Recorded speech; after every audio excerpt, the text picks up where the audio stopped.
Once the assessment is complete, the next step is to take accurate measurements of the existing windows.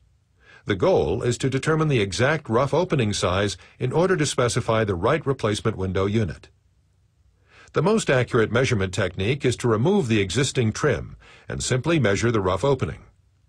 This method is also the most intrusive. Since most homeowners prefer that you not remove the trim, this method is not always an option. Be prepared to take accurate measurements using other methods if that's the case. One method involves locating or drilling an access hole in the side jamb. In this example, there's an opening just above the sash pulley, so no drilling is necessary.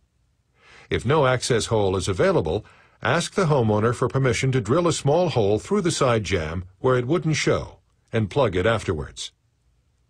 Use a small wire such as a clipped coat hanger to measure the distance from the inside face of the side jamb to the inside face of the rough opening framing member. Measure the width from the inside face of the side jamb, at the same point as your access hole, to the inside face of the opposite side jamb.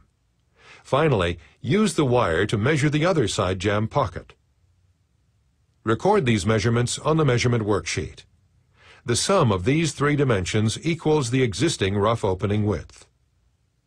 To take the vertical measurement, open the window and drill a small hole in the sill as close to the inside edge of the stool as possible.